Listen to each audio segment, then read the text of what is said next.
पिछले एपिसोड के लास्ट में हमने देखा था कि हुओ यूहाओ और तांग वुतोंग को तांग सान ने सी गॉड पर्ल दी थी। अब आगे देखेंगे। गॉड रेल्म कमेटी के 5 पावर होल्डर्स हैं। इनमें से 2 गॉड किंग्स हैं, गॉड ऑफ गुड और god of evil. God realm के जन्म के दिन से ही वे गॉड रेल्म का संचालन कर रहे हैं। इसके अलावा उनकी सहायता के लिए 3 बड़े लॉ एनफोर्सर्स हैं। ये हैं गॉड ऑफ शूरा, जो किलिंग का स्वामी है, गॉड ऑफ डिस्ट्रक्शन, जो डिस्ट्रक्शन का स्वामी है, और गॉडेस ऑफ लाइफ, जो क्रिएशन की स्वामी है। बाद में दोनों गॉड किंग्स ने रीइंकार्नेट होने का फैसला किया और लोअर वर्ल्ड के एक जोड़े को अपना सक्सेसर चुना, जो अब वर्तमान गॉड ऑफ गुड और गॉड ऑफ ईविल हैं। गॉड शूरा ने भी अपना सक्सेसर खोज लिया। अपने गॉड पोजीशन को सौंपने के बाद वह अकेले ही गॉड रियल्म छोड़कर एक और भी दूर की दुनिया की खोज में निकल गया। एक लॉ एनफोर्समेंट गॉड होने के नाते उसकी डिवाइन पावर बेहद शक्तिशाली थी, और गॉड रेल्म छोड़ने वाले सभी देवताओं में वही ऐसा था जिसे किसी नई खोज को पाने का सबसे ज्यादा भरोसा था। असुरा गॉड का सक्सेसर कोई और नहीं बल्कि टैंगसन है, जो साथ ही सी गॉड भी है। जब टंगसन दुलुओ कॉन्टिनेंट में था, तब वह अपने युग का एक असाधारण व्यक्ति था। श्रेक 7 मॉन्स्टर्स के साथ मिलकर उसने हालात को पलट दिया और एंजल गॉड तथा राक्षसा गॉड की इनहेरिटेंस पाने वाले 2 शक्तिशाली शत्रुओं को हराया और अंततः युद्ध में विजय पाई। वे दोनों देवता गिर गए, अपनी शक्तियां खो बैठे और अंत में गॉड रेल्म तक पहुंचने में असफल रहे। इससे उन दोनों शक्तिशाली गॉड्स के पद खाली ही रह गए। यह जान लेना चाहिए कि राक्षसा गॉड और एंजल गॉड दोनों ही फर्स्ट लेवल गॉड्स थे, लेकिन अब वे वर्तमान गॉड रेल्म में मौजूद नहीं हैं। उस समय टंगसान ने जब उन 2 महान देवताओं से युद्ध किया, तो उसने सी गॉड और असुर गॉड दोनों की डिवाइन पावर पर भरोसा किया था। सी गॉड की इनहेरिटेंस प्राप्त करने के साथ साथ उसे असुर गॉड का भी आशीर्वाद मिला था। सामान्य परिस्थितियों में कोई भी मानव जो पहले से किसी गॉड की इनहेरिटेंस ले चुका हो, वह दूसरी इनहेरिटेंस प्राप्त नहीं कर सकता। लेकिन गॉड शुरा ने जिद करके अपना गॉड पोजीशन टांगसान को सौंपा। टांगसान का स्तर शुरा गॉड से अब भी काफी नीचे था, इसलिए मजबूरी में शुरा गॉड को पीछे हटना पड़ा। इसी वजह से टांगसान एक साथ सी गॉड और असुरा गॉड दोनों की डिवाइन पावर को धारण कर सका। लेकिन चाहे कोई भी गॉड क्यों ना हो, 2 पूरी तरह अलग डिवाइन पावर्स और एबिलिटीज को एक साथ नियंत्रित करना असंभव होता है।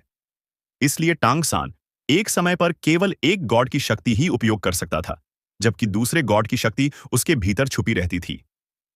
ऐसी स्थिति में शाओवू ने एक मध्यस्थ की भूमिका निभाई। जरूरत पड़ने पर वह स्वयं भी एक गॉड की शक्ति को संभाल सकती थी और टांगसान के साथ मिलकर लड़ सकती थी। असुरा गॉड गॉड रेल्म का लॉ एनफोर्सर है और उसकी डिवाइन पावर निस्संदेह सी गॉड से अधिक शक्तिशाली है। फिर भी अधिकतर समय टैंगसान सी गॉड की डिवाइन पावर का ही उपयोग करता है। इसका कारण यह नहीं है कि उसके दिल में सी गॉड अधिक शक्तिशाली है, बल्कि इसलिए कि गॉड शूरा की एबिलिटीज बेहद ज्यादा डोमिनियरिंग और खतरनाक हैं। गॉड शूरा किलिंग का देवता है, जो किलिंग, जजमेंट और लॉस का प्रभारी है। गॉड रेल्म कमेटी के 5 सदस्यों के बीच आपसी रिस्ट्रिक्शंस भी हैं। उदाहरण के लिए गॉड ऑफ गुड और goddess of life light faction से संबंधित हैं, जबकि गॉड ऑफ ईविल और god of destruction dark faction से जुड़े हैं। वहीं शूरा गॉड इन दोनों के बीच स्थित है, जिसमें गुड और ईविल दोनों मौजूद हैं। शूरा गॉड्स के पास मौजूद किलिंग ऑरा अत्यंत शक्तिशाली होती है। अगर किसी का इनर वर्ल्ड बहुत मजबूत न हो, तो वह आसानी से प्रभावित होकर अपनी पर्सनैलिटी बदल सकता है। यही कारण था कि गॉड असुरा ने टंगसान को चुनने पर जोर दिया। टैंगसान के गॉड रेल्म आने के बाद उसने गॉड शूरा की प्रोफाउंड मीनिंग को समझा और यह निर्णय लिया कि वह शूरा गॉड की डिवाइन पावर का यथासंभव कम उपयोग करेगा। मर्डरस और डोमिनियरिंग शूरा गॉड की तुलना में सी गॉड का पोजीशन कहीं अधिक शांत, समावेशी और सहनशील है। टंगसान स्वयं भी एक उज्ज्वल स्वभाव वाला व्यक्ति है, और यही कारणों में से एक है कि गॉड ऑफ डिस्ट्रक्शन उसे ज्यादा पसंद नहीं करता। इस समय गॉड ऑफ इमोशंस के हाथ में मौजूद षटकोणीय लाल क्रिस्टल गॉड रेल्म में गॉड शूरा के पोजीशन का प्रतीक था, जिसे लॉ एनफोर्सर बैज कहा जाता है। पूर्व शूरा गॉड का गॉड रेल्म में एक अत्यंत उच्च स्थान था, जो गॉड ऑफ डिस्ट्रक्शन और गॉडेस ऑफ लाइफ से भी ऊपर था। यद्यपि वह किलिंग का प्रभारी था, फिर भी उसका स्वभाव न्यायप्रिय और सीधा था, जिसने गॉड रेल्म को व्यवस्थित बनाए रखा। इसके अलावा गॉड रेल्म कमेटी के 5 देवताओं में गॉड ऑफ शूरा सबसे श्रेष्ठ योद्धा भी था। ड्रैगन गॉड द्वारा किए गए विद्रोह की अंतिम लड़ाई में उसने स्वयं ड्रैगन गॉड का सामना किया। ड्रैगन गॉड के गोल्डन ड्रैगन किंग और सिल्वर ड्रैगन किंग में विभाजित होने का कारण भी यही था कि उन्हें अशुरा गॉड के द्वारा अलग किया गया था। इससे स्पष्ट होता है कि यह अशुरा गॉड कितना शक्तिशाली था। अगर वह न होता तो संभव है कि उस समय गॉड रेल्म पूरी तरह स्पिरिट बीस्ट्स के नियंत्रण में आ गया होता, जिससे लोअर रेल्म की मानव दुनिया पूरी तरह अलग रूप में विकसित होती। यह कहना भी मुश्किल है कि तब मानव जाति सभी प्लेन्स की स्वामी बन पाती या नहीं। इस क्रिस्टल को पकड़ते हुए गॉड ऑफ इमोशंस की उंगलियों से रक्तलाल प्रकाश की किरणें बाहर निकलने लगीं। उसकी डिवाइन पावर के प्रवाह के साथ ये लाल किरणें धीरे धीरे उसके और तांग वूटोंग के शरीर में समा गईं। हर देवता इस बैच का उपयोग नहीं कर सकता। इसके लिए गॉड शूरा की मान्यता आवश्यक होती है। बटरफ्लाई गॉड टंग वूटोंग वर्तमान गॉड शूरा की बेटी है, इसलिए ब्लड लाइन रिकॉग्निशन ही पर्याप्त था। जहां तक God of emotions the Yuhao की बात है, उसे सीधे सी गॉड द्वारा चुना गया था, जिससे वह शूरा गॉड की शक्ति के साथ समन्वय कर सका। यह डोमिनियरिंग डिवाइन पावर पल भर में उनके शरीरों में भर गई। गॉड ऑफ इमोशंस और बटरफ्लाई गॉड दोनों के शरीर कांप उठे। उन्होंने महसूस किया कि एक अवर्णनीय किलिंग ऑरा तुरंत उनके शरीरों को भेद गई। इसके तुरंत बाद उनकी सभी एबिलिटीज उनके मन में उभरने लगीं। उनके चारों ओर सब कुछ मानो एक ठंडी दुनिया में बदल गया था, यहां तक कि उनके विचार भी ठंडे हो गए थे। लेकिन इस ठंडक के भीतर उन्हें एक असाधारण रूप से स्पष्ट एहसास हो रहा था। न केवल बाहरी दुनिया बेहद साफ लग रही थी, बल्कि उनका अपना इनर वर्ल्ड भी पूरी तरह स्पष्ट हो गया था। हर चीज पारदर्शी सी लग रही थी। इस समय गॉड ऑफ इमोशंस को यह महसूस हुआ कि वह चाहे किसी भी तरह के शत्रु का सामना करे, वह उसके विरुद्ध लड़ने का सबसे बेहतरीन तरीका तुरंत खोज सकता है और सर्वोत्तम अवस्था में प्रवेश कर सकता है। क्या यही गॉड शूरा की शक्ति है? किलिंग माइंड पूरी तरह स्पष्ट हो जाना। बटरफ्लाई गॉड से सुनकर ही गॉड ऑफ इमोशंस इस शब्द तक पहुंचा था। शक्तिशाली किलिंग इंटेंट पर निर्भर रहते हुए उसने अपनी विभिन्न एबिलिटीज की समझ को और तेज किया और अपनी बैटल स्टेट को चरम पर पहुंचा दिया। लेकिन इसके साथ ही किलिंग इंटेंट के प्रभाव से उसकी सभी भावनाएं और इच्छाएं दब गईं, जिससे वह और भी शांत होकर लड़ सकता था। गॉड ऑफ इमोशंस के चेहरे पर एक कड़वी मुस्कान आ गई। असुरा गॉड का किलिंग हार्ट स्पष्ट रूप से उसके लिए पूरी तरह उपयुक्त नहीं था, क्योंकि उसकी सबसे शक्तिशाली अवस्था में सबसे जरूरी चीज शांति नहीं होती। केवल तभी जब वह इमोशंस की शक्ति को सक्रिय करता है, गॉड ऑफ इमोशंस सबसे शक्तिशाली होता है। और जब इमोशंस सक्रिय हों तो कोई शांत कैसे रह सकता है? हालांकि असुरा गॉड की डिवाइन पावर वह वास्तव में इनहेरिट नहीं करना चाहता था। वह केवल असुरा गॉड की ऑरा का उपयोग कर रहा था, ताकि अपनी और बटरफ्लाई गॉड की मौजूदगी को छुपाया जा सके और गॉड रेल्म का सेंटर उन्हें ढूंढ न सके। चलो चलते हैं। गॉड ऑफ इमोशंस ने बटरफ्लाई गॉड का हाथ पकड़ा और दोनों एक साथ ऊपर की ओर उछल पड़े। बटरफ्लाई गॉड ने अपनी आंखें बंद कर लीं, जैसे वह किसी दूसरी अवस्था में प्रवेश कर चुकी हो। उसके शरीर से हल्की ठंडक फैलने लगी। यह एहसास गॉड ऑफ इमोशंस को हल्का सा कांपा गया। इस समय टैंग वुतोंग उसे उस दूसरी आइडेंटिटी के और भी ज्यादा करीब लग रही थी, जिसकी स्पिरिचुअल कॉन्शियसनेस का एक हिस्सा उसके और तांगसान के साथ डूलो दालू में जुड़ा था। वह आइडेंटिटी कभी गॉडेस ऑफ वॉर के नाम से जानी जाती थी। इसमें कोई संदेह नहीं था कि गॉड असुरा का किलिंग हार्ट उसकी एबिलिटीज को बढ़ाने में बेहद असरदार था। बेशक इसका एक कारण यह भी था कि बटरफ्लाई गॉड की divine power God of emotions से कमजोर थी। एक सेकंड लेवल गॉड होने के कारण वह शूरास हार्ट से अधिक प्रभावित होती थी। लेकिन चूंकि वह वर्तमान असुरा गॉड की बेटी थी, इसलिए उसकी इनहेरिटेंस और असुरा गॉड की डिवाइन पावर द्वारा मिलने वाली रिकॉग्निशन की डिग्री गॉड ऑफ इमोशंस से कहीं अधिक थी। गॉड ऑफ इमोशंस स्वाभाविक रूप से नहीं चाहता था कि उसकी पत्नी असुरा गॉड की डिवाइन पावर को समझने में खुद को ज्यादा थका ले। गॉड रेल्म में देवताओं की कल्टीवेशन वास्तव में बहुत धीमी होती है। हालांकि गॉड रेल्म की हेवन एंड अर्थ एनर्जी अत्यंत प्रचुर होती है, लेकिन देवता तभी गॉड रेल्म में प्रवेश करते हैं जब वे अपनी कल्टीवेशन की चरम सीमा तक पहुंच चुके होते हैं। यदि वे अपने वर्तमान रेल्म में खुद को और आगे बढ़ाना चाहते हैं, तो उन्हें पहले किसी उच्च गॉड पोजीशन की इनहेरिटेंस लेनी पड़ती है।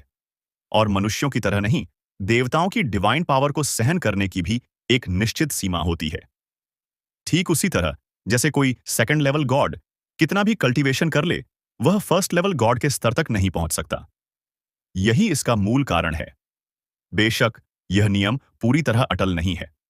कुछ अत्यंत विशेष परिस्थितियों में देवताओं का प्रमोशन भी संभव होता है, जैसे कि कभी ड्रैगन गॉड के साथ हुआ था। लेकिन जब देवताओं का प्रमोशन होता है तो हेवन एंड अर्थ की पावर में भीषण उतार चढ़ाव आता है, जिससे गॉड रेल्म की शक्ति को भारी नुकसान पहुंचता है। इसी कारण गॉड रेल्म कमेटी के कार्यों में से एक महत्वपूर्ण कार्य यह भी है कि वे देवताओं की स्थिति की निगरानी करें। अगर कोई गॉड ब्रेक थ्रू करना चाहता है तो उसे समझाया जाता है या जरूरत पड़ने पर दबा भी दिया जाता है, ताकि गॉड रेल्म की स्थिरता बनी रहे। यही कारण है कि गॉड ऑफ डिस्ट्रक्शन ने खुलेआम गॉड रेल्म के विस्तार का प्रस्ताव रखा। उसके पास इसका एक बेहद महत्वपूर्ण आधार था। उसे उन देवताओं का समर्थन मिलना तय था जो अपनी कल्टीवेशन की सीमा तक पहुंच चुके थे और प्रमोशन चाहते थे। गॉड रेल्म का विस्तार अधिक थॉट पावर को समाहित कर सकता है। इसका पहला लाभ लोअर रेल्म के उन प्लेन्स को नहीं मिलता जहां भविष्य में गॉड्स पैदा हो सकते हैं, बल्कि सीधे उन देवताओं को मिलता है जो ब्रेक थ्रू करना चाहते हैं। अगर थॉट पावर पर्याप्त हो और गॉड रेल्म और विस्तृत हो तो उन्हें दबाने का कोई कारण ही नहीं रहता। गॉड ऑफ डिस्ट्रक्शन ने इसी सिद्धांत का उपयोग करके बड़ी संख्या में देवताओं को अपने पक्ष में कर लिया। अन्यथा केवल उसके और उसके नियंत्रण में मौजूद 8 फर्स्ट लेवल गॉड्स के बल पर पूरे गॉड रेल्म को शत्रु बना लेना असंभव था। दिशा तय करने के बाद गॉड ऑफ इमोशंस ने अपनी गति को नियंत्रित किया और उसे अपनी सीमित गति के लगभग एक निश्चित प्रतिशत पर बनाए रखा और आगे की ओर उड़ने लगा। साथ ही वह असुरा गॉड की डिवाइन पावर से मिलने वाले उन सभी अद्भुत अनुभवों को महसूस कर रहा था। हालांकि असुरा गॉड की बढ़त उसे अपनी सर्वोच्च कॉम्बैट पावर तक नहीं पहुंचा सकती थी, लेकिन जब वह इमोशनल पावर का उपयोग नहीं करता था तब भी यह उसे पर्याप्त सहायता दे सकती थी। और यह अत्यंत शांत अवस्था हेवंस वे को समझने में उसके लिए बहुत सहायक थी। यही असुरा गॉड बैज की विशेषता है। तो फिर बाकी 4 गॉड किंग्स के बैजेस कितने अद्भुत होंगे, यह सोचने योग्य है। गॉड रेल्म बेहद विशाल है। हालांकि उनकी उड़ान तेज थी, लेकिन जिस स्थान पर वे पहले जाने वाले थे वह अब भी बहुत दूर था। वह गॉड रेल्म के किनारे का एक क्षेत्र था जहां बहुत कम देवता जाते थे। बटरफ्लाई गॉड लगातार आंखें बंद किए ध्यान की अवस्था में बनी रही और पूरी तरह गॉड ऑफ इमोशंस पर निर्भर होकर उड़ती रही। पूरा एक दिन उड़ने के बाद गॉड ऑफ इमोशंस ने अपनी गति कम कर दी। उसी समय उसने अपनी कॉन्शियसनेस को फैलाया और एक दिशा में जांच शुरू की। दूरी बहुत अधिक होने के कारण वह इस यात्रा के अंतिम लक्ष्य को सीधे लॉक नहीं कर सका, लेकिन उसके दायरे का उसे स्पष्ट अंदाजा था। कुछ समय बाद उसकी आंखों में चमक आई। उसने फिर से गति बढ़ाई और बादलों के नीचे की ओर उतर गया। बादलों और धुंध को पार करते ही सामने का दृश्य धीरे धीरे साफ होने लगा। सबसे पहले जमीन पर चमकती हुई एक चांदी जैसी पट्टी दिखाई दी। वह एक वाटरफॉल था जिसकी चौड़ाई दर्जनों मीटर और ऊंचाई 100 मीटर से भी अधिक थी। वह अत्यंत भयानक वेग के साथ नीचे गिर रहा था। नीचे बने तालाब में गिरते ही गगनभेदी आवाज हुई और असंख्य जल बूंदें चारों ओर बिखर गईं, मानो अनगिनत क्रिस्टल जैसी चमक फूट पड़ी हो। वाटरफॉल के दोनों ओर एक लंबा सा रेनबो फैला हुआ था, जैसे कोई लंबा पुल हो, और दृश्य बेहद भव्य लग रहा था। यहां तक कि गॉड रेल्म में भी सामने का यह दृश्य किसी फेरीलैंड से कम नहीं था। तालाब के चारों ओर हरियाली से भरी तरह तरह की वनस्पतियां उग रही थीं। God of emotions butterfly God को साथ लेकर तालाब की ओर नीचे उतरने लगा। जब तालाब से दूरी बहुत कम रह गई तभी अचानक किनारे से एक तेज लाल रोशनी फूट पड़ी। यह लाल प्रकाश अत्यंत शक्तिशाली था। उसकी चमक इतनी तीव्र थी कि पल भर में वह एक चौंकाने वाले रेनबो में बदल गया। गॉड ऑफ इमोशंस चौंक गया और रुकने ही वाला था, लेकिन पास में मौजूद बटरफ्लाई गॉड ने खतरे को भांप लिया। उसने तुरंत आंखें खोलीं, दाहिना हाथ आगे बढ़ाया और तीव्र किलिंग ऑरा के विस्फोट के साथ एक सुनहरी चमक अचानक प्रकट हुई। वह गोल्डन ड्रैगन स्पीयर थी। इस वार से गॉड ऑफ इमोशंस भी चौंक गया। भाला मानो ड्रैगन की तरह निकला, जिसमें अपार शक्ति भरी हुई थी। उस पल ऐसा लगा मानो पूरी दुनिया में केवल वही सुनहरी रोशनी बची हो, जैसे सुनहरी बिजली जो सीधे उस लाल प्रकाश पर जा टिकी। डिंग की एक साफ आवाज गूंजी। नीचे बहता हुआ वाटरफॉल मानो किसी शक्ति से प्रभावित होकर एक क्षण के लिए रुक गया, फिर दोबारा गिरने लगा। आकाश में बटरफ्लाई गॉड पूरी तरह होश में आ चुकी थी। हाथ में गोल्डन ड्रैगन स्पीयर लिए उसका स्वरूप अत्यंत प्रभावशाली था। इस समय वह बटरफ्लाई गॉड कम और गॉड ऑफ वॉर ज्यादा लग रही थी। उस लाल रोशनी ने भी अब अपना असली रूप दिखाया। वह एक स्त्री थी जिसके लंबे लाल बाल साफ सुथरी पोनीटेल में बंधे थे। उसके हाथ में एक लंबी तलवार थी और वही तलवार उस लाल प्रकाश का स्रोत थी। इस समय उसका चेहरा थोड़ा फीका था, लेकिन आश्चर्य कहीं अधिक साफ झलक रहा था। उसकी सुंदर आंखों में अविश्वास दिखाई दे रहा था। मास्टर, हम ही हैं, कृपया हमला मत कीजिए, गॉड ऑफ इमोशंस ने जल्दी से कहा। वह स्त्री संदेह भरी नजर से टंग वूटोंग को देखने लगी और मुस्कुराते हुए बोली कि मैंने तुम दोनों को काफी देर से इस ओर उड़ते देखा था, इसलिए सोचा जरा डरा दूं। वूटोंग में इतनी तेज किलिंग ऑरा कब से आ गई? क्या किसी ने हमारी छोटी राजकुमारी को नाराज कर दिया है? बटरफ्लाई गॉड टैंग वूटोंग उस एक वार के बाद पूरी तरह सामान्य हो चुकी थी। उसने अपराध बोध से कहा कि मास्टर, मुझे माफ कर दीजिए। मैं अभी कुछ समझ रही थी और बाहरी चीज से प्रभावित होकर अनजाने में हमला कर बैठी। क्या आपको चोट तो नहीं लगी? लाल बालों वाली स्त्री मुस्कुराई और बोली कि कोई बात नहीं। इस सोर टेक्निक का मैंने कई वर्षों से उपयोग नहीं किया था, इसलिए थोड़ी जंग लग गई है। चलो, तुम्हारा मास्टर तुम्हारा इंतजार कर रहा है। गॉड ऑफ इमोशंस चौंक गया। ऐसा लग रहा था कि उसके फादर इन लॉ ही अकेले योजना बनाने वाले नहीं थे। वह टांग वुतोंग को साथ लेकर नीचे उतरा और तालाब के पास आकर जमीन पर उतरा। जब वे तालाब के किनारे से लगभग एक निश्चित ऊंचाई तक पहुंचे, तो ऐसा लगा मानो वे किसी अदृश्य बैरियर को पार कर गए हों और नीचे का दृश्य तुरंत बदल गया। घनी हरियाली के बीच एक कोर्टयार्ड दिखाई दिया। कोर्टयार्ड में लकड़ी के कुछ घर थे, जहां बच्चे खेल रहे थे और बुजुर्ग आराम कर रहे थे। कोर्टयार्ड के बीचों बीच एक ब्लॉन्ड युवक हाथ पीछे बांधे खड़ा था और मुस्कुराते हुए उन्हें आते हुए देख रहा था। टीचर। जमीन पर पैर रखते ही गॉड ऑफ इमोशंस तेजी से आगे बढ़ा, उस ब्लॉन्ड युवक के सामने गहराई से झुका और सम्मान के साथ बोला, उठो, मुझे पहले ही अंदाजा था कि अब तुम्हारे आने का समय हो गया है। ब्लॉन्ड युवक मुस्कुराते हुए बोला, लेकिन उस मुस्कान में हल्की सी बेबसी भी थी। दाई युहाओ ने जिज्ञासा से पूछा कि टीचर, आपको कैसे पता था कि हम आएंगे? क्या आपने भविष्यवाणी की थी? ब्लॉन्ड युवक ने हल्के गुस्से में कहा कि कैसी भविष्यवाणी? यह तो तुम्हारे ससुर की सटीकता है। वह आदमी हमेशा चालाक और समझदार रहा है। मेरे साथ समझौता करके क्या वह मुझे छोड़ देता? समय करीब आता देख मुझे अंदाजा हो गया था कि मुसीबत आने वाली है। और सच में तुम दोनों दौड़े चले आए। बिना कारण कोई थ्री ट्रेजर्स हॉल नहीं आता। ऊपर से तुम्हारे शरीर पर गॉड शुरा की डिवाइन ऑरा लगी हुई है। अगर बात जरूरी न होती तो टैंग सान ये चीजें तुम्हें कैसे सौंपता? गॉड ऑफ इमोशंस ने हैरानी से ब्लॉन्ड युवक की ओर देखा और कहा कि टीचर, क्या आपके और मेरे फादर इन लॉ के बीच कोई समझौता था? ब्लॉन्ड युवक ने कड़वी मुस्कान के साथ कहा कि उसने तुम्हारे साथ कोई साजिश नहीं की। सच कहूं तो इस सब की शुरुआत तुमसे ही हुई थी। जब तुम डुलुओ कॉन्टिनेंट में कल्टीवेशन कर रहे थे, तब सबसे पहले तुम्हारे फादर इन लॉ की ही नजर तुम पर पड़ी थी। लोग उसे नहीं समझते, लेकिन मैं उसे अच्छी तरह जानता हूं। तुम्हारे फादर इन लॉ असल में काफी आलसी इंसान हैं। वे तुम्हारी मदर इन लॉ को साथ लेकर यूनिवर्स में घूमना चाहते थे, लेकिन यह जिम्मेदारी छोड़ नहीं सकते थे। उन्होंने कई बार सक्सेसर खोजे, लेकिन कोई भी पूरी तरह उपयुक्त नहीं लगा। फिर तुम्हें पाया, और जब तुम और वूटोंग एक दूसरे से प्यार करने लगे, तब उन्होंने अलग अलग तरीकों से तुम्हें तराशना शुरू कर दिया, ताकि भविष्य में तुम उनका गॉड पोजीशन संभाल सको। कुछ समय बाद वह सिक्लूजन में चला गया। उसी समय मैं सिक्लूजन से बाहर आया था। सिक्लूजन में जाने से पहले उसने मुझसे डूलो कॉन्टिनेंट की स्थिति पर नजर रखने को कहा था। बहुत जल्द ही मैंने तुम्हें खोज लिया। शुरुआत में मुझे यह पता नहीं था कि तुम उसी के चुने हुए उत्तराधिकारी हो, इसलिए मैं बहुत खुश हुआ। कुछ समय तक तुम्हें ऑब्जर्व करने के बाद मुझे यह छोटी लड़की वूतोंग भी दिखाई दी। तब तक मुझे कुछ कुछ समझ आने लगा था। सच कहूं तो उस समय मैं भी ठीक नहीं था।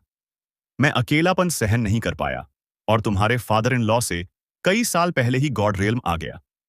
मैं बहुत पहले से अपने परिवार को लेकर कहीं दूर जाना चाहता था। एक पल के लिए खुद पर काबू नहीं रख पाया, इसलिए मैंने तुमसे संपर्क किया और बाद में अपना गॉड पोजीशन तुम्हें सौंप दिया। जब तुम्हारे फादर इन लॉ सिक्लूजन से बाहर आए तो उन्हें इस बात का पता चल गया और वे स्वाभाविक रूप से नाराज हो गए। लेकिन तब तक सब कुछ हो चुका था और उनके पास तुम्हें लगातार सख्त ट्रेनिंग देने के अलावा कोई विकल्प नहीं था। उस समय मैं उन्हें फिर से नाराज करने की हिम्मत नहीं कर सका।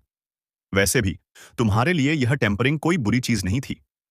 टीचर की बात सुनकर गॉड ऑफ इमोशंस का चेहरा काला पड़ गया। तो यह वजह थी जिसके कारण उसके फादर इन लॉ ने उसे इतनी यातनाएं दी थीं।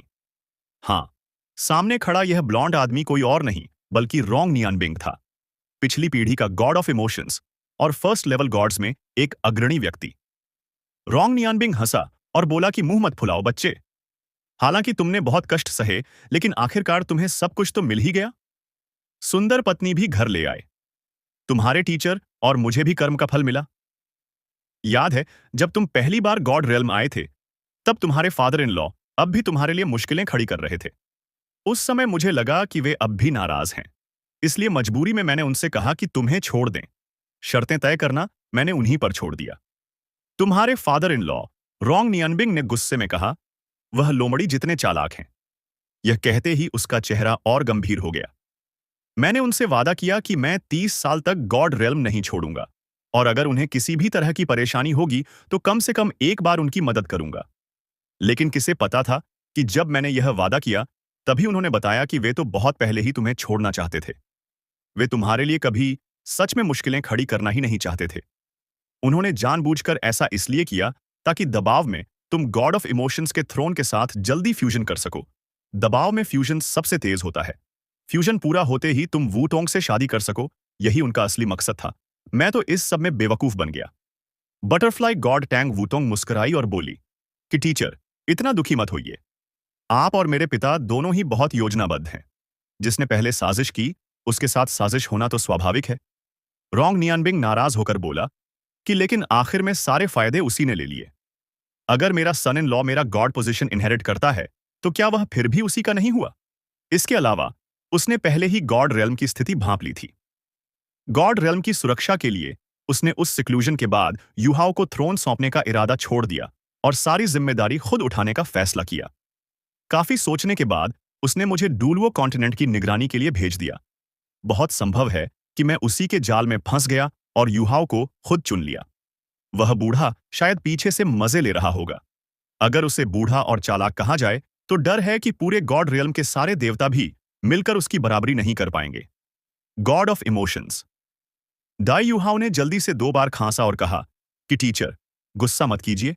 इतने साल हो गए, अब इसे भूल जाने दीजिए। रोंग नियनबिंग ने ठंडा सा सांस लिया और कहा कि बताओ, टैंगसन ने तुम्हें यहां मेरे पास क्यों भेजा है? मैं जल्दी से उसकी एक और जिम्मेदारी पूरी कर दूं और फिर आजाद हो जाऊं। आगे से उसे कम ही देखना बेहतर है। कहीं ऐसा ना हो कि वह मुझे बेच दे और मैं उसके लिए पैसे भी गिनता रहूं। गॉड ऑफ इमोशंस की आंखें थोड़ी उदास हो गईं। उसने कहा कि टीचर, बहुत गंभीर बात हो गई है। मेरे फादर इन लॉ और मदर इन लॉ दोनों को गॉड ऑफ डिस्ट्रक्शन ने कैद कर लिया है, और हमें तो गॉड ऑफ ओरिजिनल सिन लगभग पकड़ ही लेते। हम किसी तरह बचकर निकल पाए। यह सुनकर हालांकि रोंग नियनबिंग ने कुछ अंदाजा लगा लिया था, फिर भी वह चौंक गया। तुम्हारे फादर इन लॉ और मदर इन लॉ को गॉड ऑफ डिस्ट्रक्शन ने पकड़ लिया? रोंग नियनबिंग ने हैरानी से कहा। गॉड ऑफ डिस्ट्रक्शन कब से इतना शक्तिशाली हो गया? वह अपने परिवार के साथ यहां एकांत में रह रहा था और लंबे समय से दूसरे देवताओं से नहीं मिला था। इसलिए गॉड रेल्म कमेटी में क्या हुआ, उसे कुछ भी पता नहीं था। सटीक रूप से कहें तो पूरे गॉड रेल्म में बहुत कम देवताओं को इन घटनाओं की जानकारी थी। तब गॉड ऑफ इमोशंस ने संक्षेप में बताया कि कैसे गॉड ऑफ डिस्ट्रक्शन ने अचानक गॉड रेल्म कमेटी में सत्ता छीन ली, उसकी मदर इन लॉ की प्रेगनेंसी का फायदा उठाया और सी गॉड टांग सान को धमकाया। यह सब सुनने के बाद रोंग नियनबिंग की आंखों में सोचने वाला भाव आ गया, मानो वह किसी गहरी बात पर विचार कर रहा हो। लाल बालों वाली स्त्री उसके पास आई, उसका हाथ थाम लिया और उसकी सुंदर आंखों में चिंता साफ दिखाई दे रही थी। आखिरकार God of destruction God realm का लॉ एनफोर्सर भी है और उसे गॉड किंग भी कहा जा सकता है। अब जबकि वह गॉड रेल्म के सेंटर को नियंत्रित कर रहा है, उसकी पकड़ पूरे गॉड रेल्म पर बेहद मजबूत है। उसके अधीन 8 फर्स्ट लेवल गॉड्स भी हैं, जिनकी शक्ति वर्तमान गॉड रेल्म में बेजोड़ कही जा सकती है। काफी देर बाद जब बटरफ्लाई गॉड टैंग वूटोंग भी बेचैन होने लगी, तब रोंग नियनबिंग ने फिर से बोलना शुरू किया। वह धीमी आवाज में बुदबुदाया कि जितना सोचता हूं, उतना ही लगता है कि यह गॉड ऑफ डिस्ट्रक्शन मुझे उस समय के जैसा लग रहा है।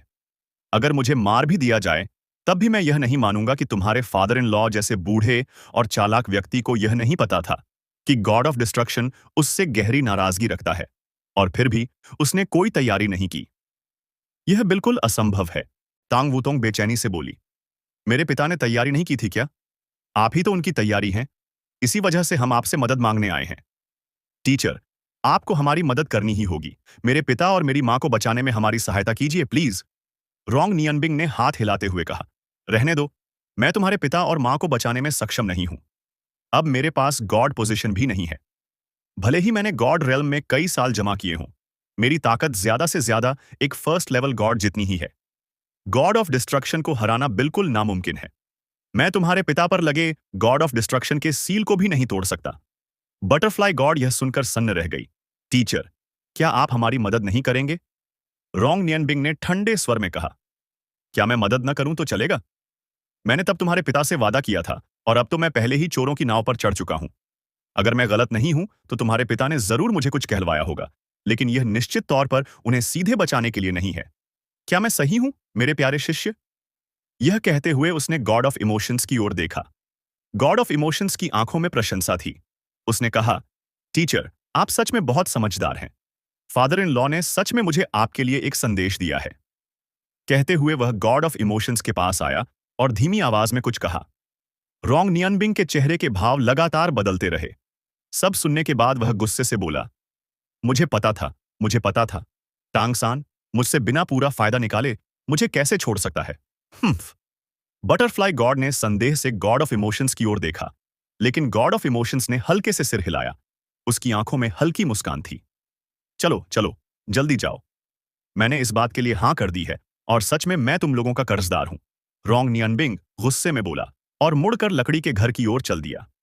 लाल बालों वाली महिला जल्दी से उसके पीछे गई और जाते जाते गॉड ऑफ इमोशंस और बटरफ्लाई गॉड की ओर माफी भरी नजर डाली। Butterfly God God of emotions के पास आई और धीमे स्वर में पूछा, क्या बात है? मेरे पिता ने टीचर से क्या कहलवाया था? टीचर अचानक इतना नाराज क्यों हो गए? गॉड ऑफ इमोशंस रहस्यमयी ढंग से बोला, मत पूछो, मत पूछो। बटरफ्लाई गॉड गुस्से से बोली, मत पूछो? ठीक है, फिर आगे से तुम मेरे साथ सोना बंद कर देना। अरे देवी, ऐसा मत करो। फादर इन लॉ ने मुझसे इसे गुप्त रखने को कहा था।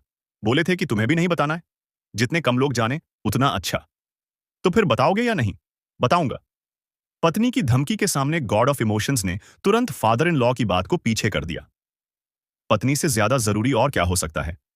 वह कुछ देर पत्नी के कान में फुसफुसाया। बटरफ्लाई गॉड की आंखों में अचानक समझ आ गई। तो ऐसा है, मतलब ये बात है। फिर अब हमारा अगला कदम क्या है? हमें किसके पास जाना है? गॉड ऑफ इमोशंस बोला, हमें एक बहुत ही अहम व्यक्ति को ढूंढना है। फादर इन लॉ ने कहा है कि मैं उसे मना पाता हूं या नहीं, इसी पर उनकी रिहाई निर्भर करती है। बस उम्मीद है कि सब ठीक रहेगा। बटरफ्लाई गॉड थोड़ी उलझन में बोली, सुनने में तो लग रहा है कि तुम्हें खुद भी ज्यादा भरोसा नहीं है। गॉड ऑफ इमोशंस ने कड़वी मुस्कान के साथ कहा, चाहे कोई भी हो, मुझे डर है कि अपने ही पति के खिलाफ किसी को मनाने का मुझे ज्यादा भरोसा नहीं है। बटरफ्लाई गॉड एक पल को चौंकी और फिर हैरानी से बोली, तुम्हारा मतलब है हम गॉडेस ऑफ लाइफ के पास जाने वाले हैं? गॉड ऑफ इमोशंस ने बेबसी से सिर हिलाया। हां, यह दूसरा काम है जो फादर इन लॉ ने मुझे सौंपा है, और यही सबसे जरूरी भी है। टीचर सही कह रहे हैं, वे गॉड ऑफ डिस्ट्रक्शन के खिलाफ नहीं लड़ सकते। God of destruction God realm का लॉ एनफोर्सर है। उसके पास बेहद शक्तिशाली डिवाइन पावर है और गॉड रियल्म के केंद्र पर उसका पूरा नियंत्रण है। ऐसी हालत में हमारे पास कोई मौका नहीं है। इसीलिए अगर हमें गॉड ऑफ डिस्ट्रक्शन का सामना करना है तो हमें ऐसे व्यक्ति की जरूरत है जो सीधे उसके सामने खड़ा हो सके। अभी दो गॉड किंग्स मौजूद नहीं हैं और फादर इन लॉ सील में हैं। ऐसे में सिर्फ गॉडेस ऑफ लाइफ ही यह कर सकती हैं। बटरफ्लाई गॉड उसे खाली नजरों से देखने लगी और बोली, क्या तुम मजाक कर रहे हो? हम उसकी पत्नी को उसके ही पति के खिलाफ मनाने जा रहे हैं। तुम्हें कैसे पता कि goddess of life God of destruction का साथ नहीं दे रही होंगी? वे तो पति पत्नी हैं। गॉड ऑफ इमोशंस बोला, हर गॉड की अपनी सोच होती है। फादर इन लॉ ने मुझे बताया कि जब गॉड ऑफ डिस्ट्रक्शन उनसे निपट रहा था तब गॉडेस ऑफ लाइफ सामने नहीं आई थी, और अगर गॉडेस ऑफ लाइफ भी गॉड ऑफ डिस्ट्रक्शन का समर्थन करती तो फादर इन लॉ से निपटने के लिए उसे मदर इन लॉ को धमकी देने की जरूरत ही नहीं पड़ती। इसलिए साफ है कि goddess of life God of destruction का समर्थन नहीं कर रही, बस वे उसे रोकने के लिए सामने नहीं आई। उन्हें ढूंढना और गॉड ऑफ डिस्ट्रक्शन को रोकने के लिए मनाना ही सबसे अहम बात है। सिर्फ गॉडेस ऑफ लाइफ की शक्ति ही फादर इन लॉ पर लगे सील को हटाने में मदद कर सकती है। बटरफ्लाई गॉड कुछ पल के लिए चुप हो गई। उसकी गुलाबी नीली खूबसूरत आंखों में सोच की झलक थी। देर नहीं करनी चाहिए, चलो जल्दी चलते हैं। चलो लाइफ फॉरेस्ट चलते हैं, जहां गॉडेस ऑफ लाइफ रहती है। उम्मीद है कि वे अभी वहीं हों। गॉड ऑफ इमोशंस ने बटरफ्लाई गॉड का हाथ पकड़ा और उड़ान भर ली। तभी बटरफ्लाई गॉड की हल्की आवाज उसके कान में पड़ी, you how. God of emotions ने उसकी ओर देखा। बटरफ्लाई गॉड के चेहरे पर हल्की मुस्कान आ गई। अगर एक दिन तुम्हें पूरी दुनिया के खिलाफ जाना पड़े तो मैं हमेशा तुम्हारे साथ रहूंगी। मैं तुम्हें कभी अकेले सामना नहीं करने दूंगी। गॉड ऑफ इमोशंस का पूरा शरीर कांप गया। उसने अविश्वास से उसे देखा। वूटोंग, बटरफ्लाई गॉड, हल्के से उससे सट गई। अगर तुम अच्छे आदमी हो तो मैं अच्छे आदमी की पत्नी बनूंगी। अगर तुम बुरे आदमी हो तो मैं बुरे आदमी की पत्नी बनूंगी। किसी भी हाल में, किसी भी वक्त हम अलग नहीं होंगे, ठीक है? गॉड ऑफ इमोशंस मुस्कुराया। अगर तुम अच्छी हो तो मैं तुम्हारे साथ अच्छे काम करूंगा। अगर तुम बुरी हो तो मैं तुम्हारी सारी बुराई खुद पर ले लूंगा। तुम बदमाश हो, तेंग वूटोंग गुस्से से बोली। गॉड ऑफ इमोशंस हंस पड़ा। सोते वक्त तुम यही तो कहा करती हो। तुम दिलों में गर्माहट लिए दोनों तेजी से उस लाइफ फॉरेस्ट की ओर उड़ चले जहां गॉडेस ऑफ लाइफ रहती थीं। तो चलिए इस वीडियो को यहीं समाप्त करते हैं। अगर वीडियो अच्छी लगी हो तो लाइक जरूर करें, अपने विचार कमेंट में लिखें और आने वाले नए एपिसोड के लिए चैनल को जरूर सब्सक्राइब करें। अगले वीडियो में फिर मुलाकात होगी। धन्यवाद।